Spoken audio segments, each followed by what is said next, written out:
हाँ बच्चों, आज सरल रेखा के बारे में हम जानकारी देते हैं। सरल रेखा क्या है, कहाँ से उत्पत्ति हुई है इसकी, ये हम बताते हैं। भैया सरल रेखा के बारे में जानने से पहले हम इसके बारे में जानते हैं क्या है ये। बच्चों सरल रेखा जो है वो इसे इंग्लिश में स्ट्रेंथ लाइन बोलते हैं। ये स्ट्रेंथ लाइन है। सरल रेखा एक रेखा, तो ये एक सरल रेखा हो गई। अब सरल रेखा की उत्पत्ति कहाँ से होती है, कैसे होती है, उसके बारे में हम आइए चर्चा करते हैं, देखते हैं। सबसे पहले सरल रेखा, ये एक रेखा होती है, ये सरल रेखा है, मतलब बिल्कुल साधारण है, सिंपल सी है रेखा। इसमें करना क्या है, ये आपका एक बिंदु O है। क्या है, O बिंदु है जो जीरो से इस तरफ जा सकती है रेखा और इस तरफ जा सकती है, मतलब इस तरफ और इस तरफ। इसे हम रेखा के नाम से जानते हैं।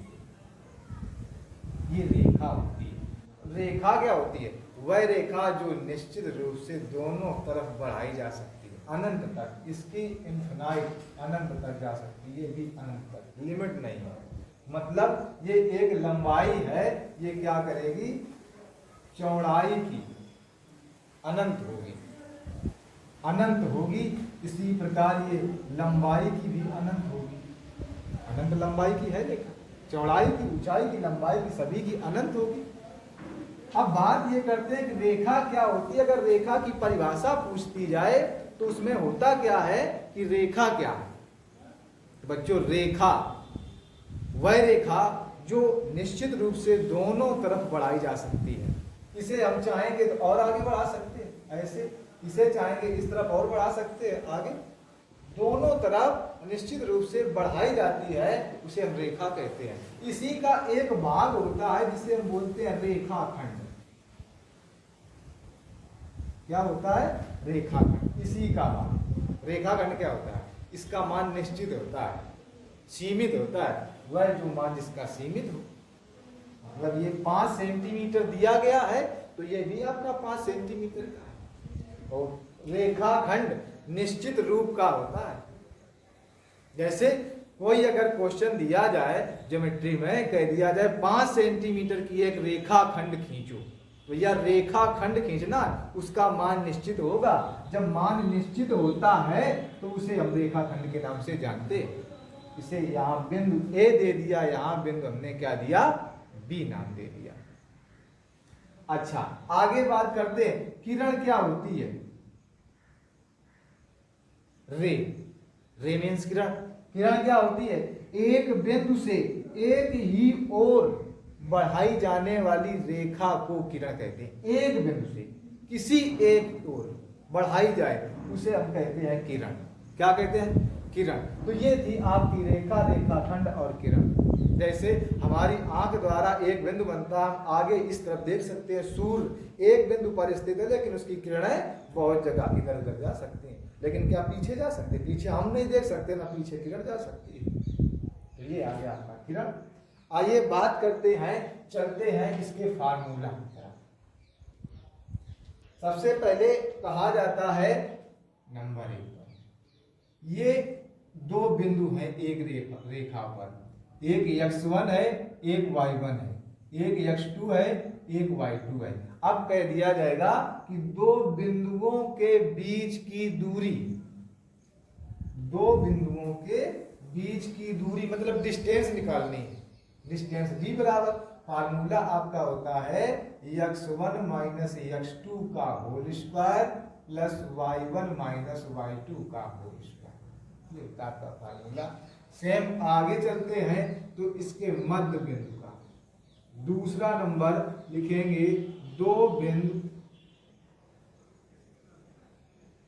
बिंदुओं x1 y1 x2 y2 के मध्य बिंदु का निर्देशांक, बिंदु का निर्देशांक। क्या होता है, x बराबर x1 प्लस x2 बटे 2, y बराबर y1 प्लस y2 बटे 2। ये मध्य बिंदु होता है, मतलब इसका मध्य बिंदु, ये यहाँ पर कोई मध्य बिंदु है जिसे D के नाम से जानते हैं। ठीक, मध्य बिंदु या डी दे सकते हैं या पी दे सकते हैं, मान लिया। तो मध्य बिंदु क्या होता है, x, y।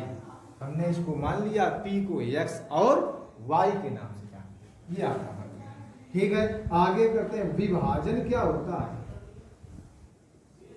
विभाजन में एक होता है आपका अंतः विभाजन और दूसरा होता है बाह्य विभाजन।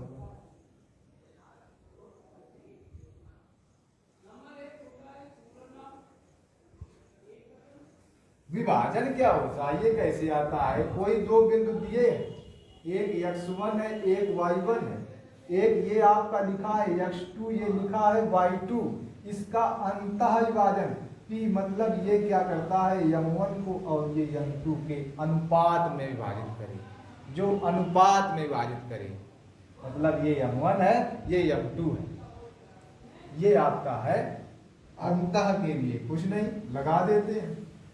फार्मूला आपका होता है m1 x2 plus m2 x1 बटे m1 प्लस m2।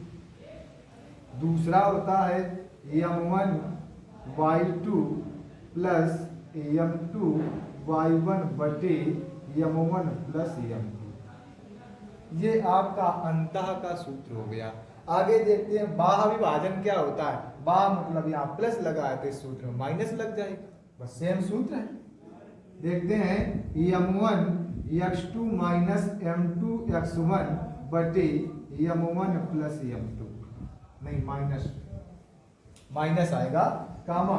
इसमें देखते हैं m1 y2 minus m2 y1 बटे m1 माइनस m2। ये आपका बाह्य विभाजन का हो गया। आइए बात करते हैं आगे की तरफ, देखते हैं। इसे भैया नोट करते रहना, कॉपी पेन उठा करके बुक ले करके नोट जरूर करना। इसे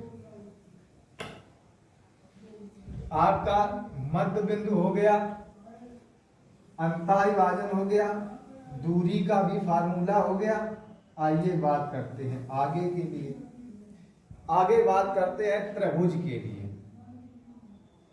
त्रिभुज का क्षेत्रफल क्या होता है। ये आपका x1 y1, इसे बिंदु को मान लिया x2 कामा y2, इसे मान लिया x3 कामा y3, ये मान लिया। त्रिभुज का क्षेत्रफल होता क्या है, तो त्रिभुज का क्षेत्रफल 1/2 कोष्ठ में। देखो इसको याद करने में तकलीफ होती है, तो इसको कैसे करेंगे, एक वृत्त बना लो ऐसे, यहाँ लिखा हो आपका 1, यहाँ लिखा हो 2, यहाँ लिखा हो 3। तो चलते कैसे है, पहले 1 से कहाँ पर, 2 पर, फिर 2 से 3 पर, फिर 3 से 1 पर। तो एक काम करते हैं, पहले लिख लेते हैं x1, थोड़ी जगह छोड़ देते हैं, आगे प्लस x2, x1 x2, फिर इसमें जगह छोड़ देते हैं, प्लस x3 लिख लेते हैं, फिर जगह छोड़ देते हैं, ब्रैकेट बंद हो जाएगा। आइए इसमें बात करते हैं, यहाँ x1 है तो 1 के आगे क्या आता है, 2 आता है। तो एक काम करते हैं y2 और फिर y3, 2 3। अब 2 आया है तो यहाँ पर बच्चों आएगा y3 y1, यहाँ पर क्या आ जाएगा y1 माइनस y2। तो ये आपका जो फार्मूला त्रिभुज का क्षेत्रफल का फार्मूला था, लिख देते हैं त्रिभुज का क्षेत्रफल। आते हैं बात करते हैं, अच्छा जब त्रिभुज संरेख हो, 3 बिंदु संरेख हो, 3 बिंदु संरेख हो, तो फार्मूला क्या बनता है, तो त्रिभुज 0 हो जाता है। कैसे 0 हो जाता है, क्योंकि एक ये बिंदु है, एक ये बिंदु है, एक ये बिंदु है, 3 बिंदु से एक रेखा खींची जा सकती है। एक संरेख है, मतलब संरेख एक ही रेखा पर स्थित को ही संरेख कहते हैं। अब बनाओ इस तीनों बिंदु में त्रिभुज बना के दिखाओ। त्रिभुज बनेगा? नहीं बनेगा। जब त्रिभुज बनेगा नहीं तो फिर त्रिभुज का मतलब जीरो हो गया। इसमें 3 बिंदु थे, एक यहाँ पर ये दूसरा, ये तीसरा, तो तीनों बिंदु को मिलाने से हमें एक त्रिभुज प्राप्त हुआ था, जिसमें हमारा ये फार्मूला प्राप्त हो गया।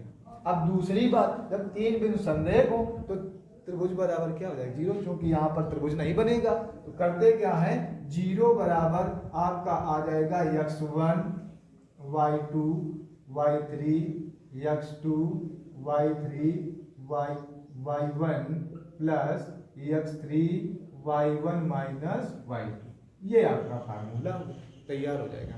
आइए भैया बात करते हैं, ये तो आपका जो फार्मूला लिखा है या बताया है ये तो 9th और हाई स्कूल का है। आते हैं बात करते हैं क्लास 11 के लिए, उसके लिए अब फार्मूला तैयार करते हैं। भैया पढ़ते रहो, दिमाग से लगाते रहो सवाल, मजा आएगा पढ़ने में, स्टार्टिंग से और लास्ट तक। आते बात करते हैं अब प्रवणता क्या होती है। प्रवणता को स्लोप कहते हैं। क्या कहते हैं? स्लोप, रेखा की प्रवणता। यहां से आपका फर्स्ट ईयर का जो फार्मूला तैयार होंगे। अभी तक आप लोगों ने 9th और हाई स्कूल के जो फार्मूले थे उसको पढ़ा था। आते बात करते हैं, अच्छा रेखा की प्रवणता, इसे बोलते हैं स्लोप ऑफ लाइन। क्या बोलते हैं? स्लोप ऑफ लाइन बोलते हैं। रेखा की प्रवणता होती क्या है? देखो रेखा, एक ये रेखा, एक रेखा को स्थित कर दिया, एक हमने दूसरी रेखा ली, ये भी इसके समांतर जो दूसरी रेखा लेंगे वो भी इस प्रवणता को हम के नाम से जानते हैं, इसके समांतर होगी।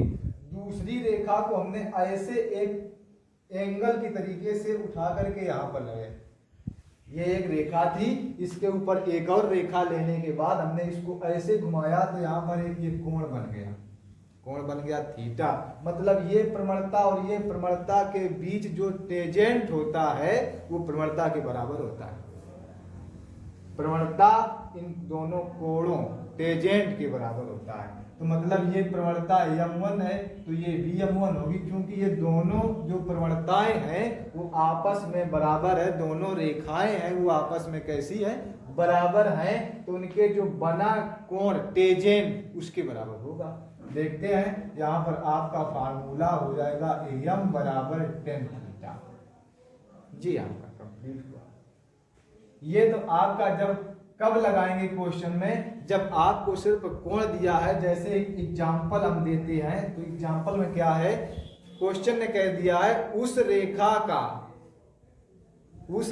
का मान ज्ञात कीजिए या उसकी प्रवणता ज्ञात करनी है जो x अक्ष से 135 अंश के कोण पर बनती है, या x अक्ष के साथ 135 अंश के कोण पर जो बन रही है उस रेखा की प्रवणता ज्ञात करनी है। ठीक, तो प्रवणता क्या करेंगे, m बराबर tan थीटा लिखा है, कोण की वैल्यू कितनी है 135 है। m बराबर tan 135 को किस प्रकार निकालेंगे, 90 प्लस 25 ये निकालेंगे। m equal to tan 90 plus theta बराबर माइनस cot 45, m बराबर cot 45 का मान -1, मतलब प्रवणता इसकी क्या आ गई, 1 आ गई माइनस का। जब आपको कोण दिया हो तो आप फार्मूला लगाएंगे m बराबर tan थीटा। चलो ठीक, आइए आगे बात करते हैं। साफ कर, नोट करते रहिए भैया। आगे देखते हैं, जब दो बिंदु दिए जाएं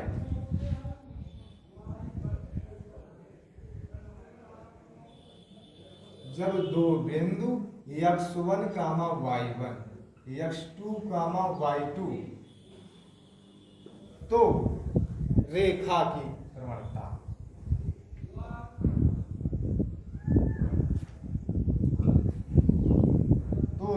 प्रवणता, तो आपका फार्मूला होता है m बराबर y2 माइनस y1 बटे x2 माइनस x1।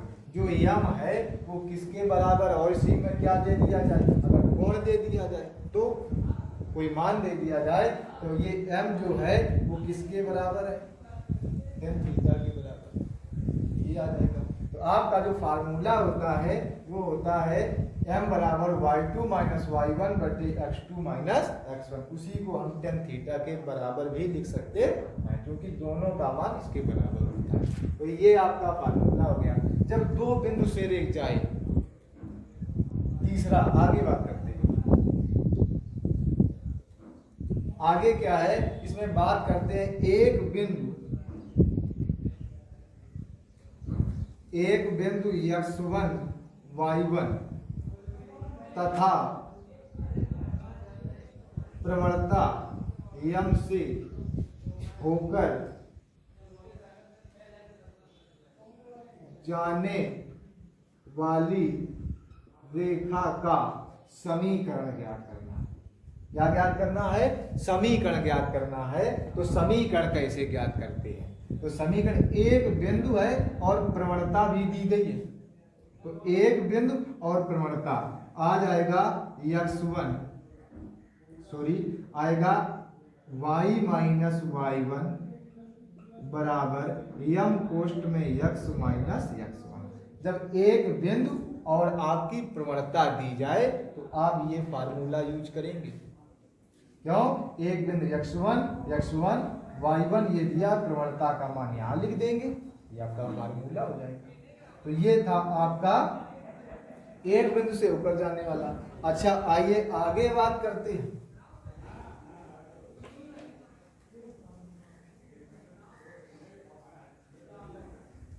आगे बात करते हैं दो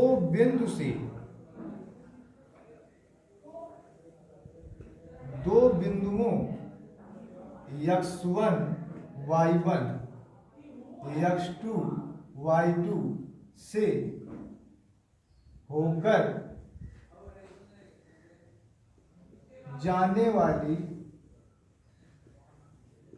रेखा का समीकरण।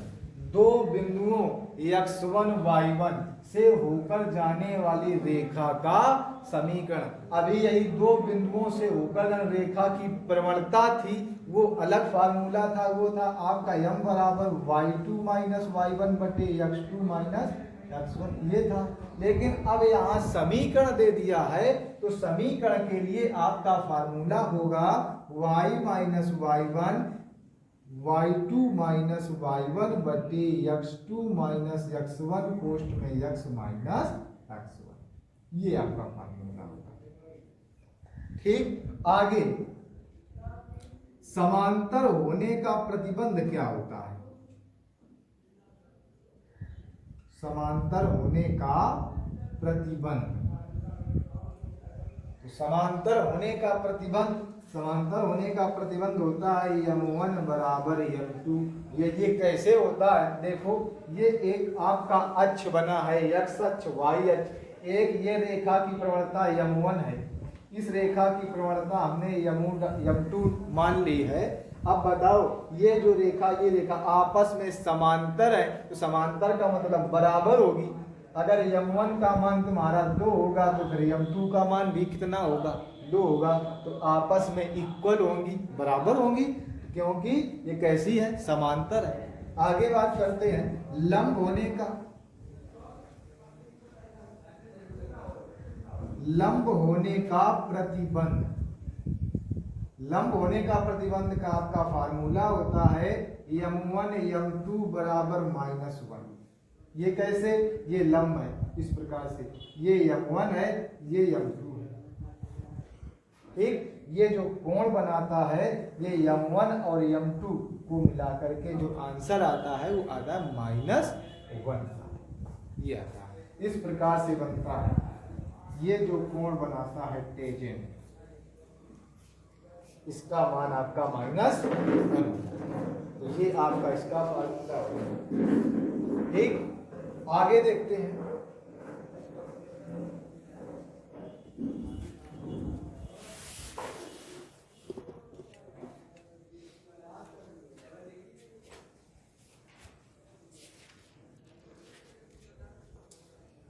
बात करते हैं दो बिंदुओं के बीच का कोण।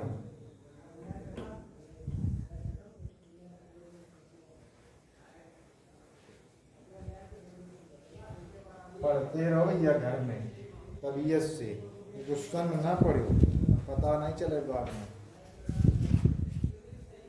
M1 और M2 मतलब दो प्रवणताओं के बीच का कोण, ये देखते हैं।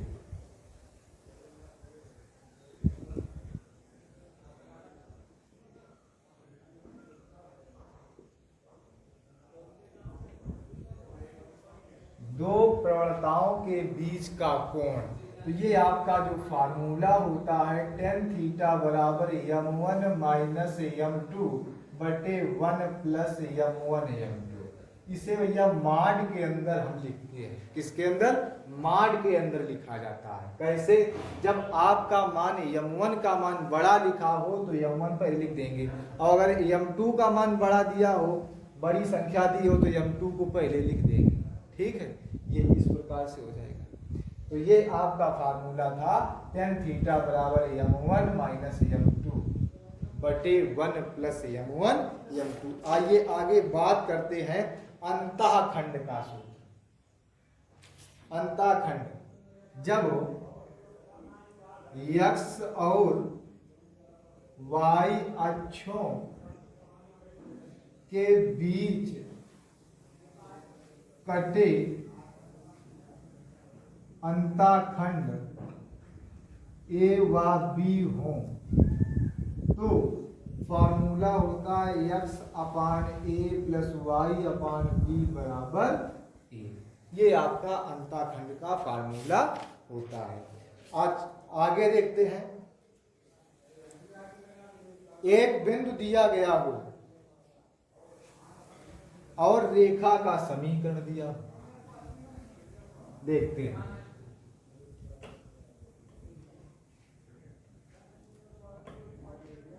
एक बिंदु x, y बिंदु दिया है x, y और रेखा का समीकरण लिखा है ax plus by plus c बराबर 0। तो हमें निकालना है बीच की दूरी। क्या निकालनी है? इसकी दूरी ज्ञात करनी है। दूरी कैसे निकालते हैं?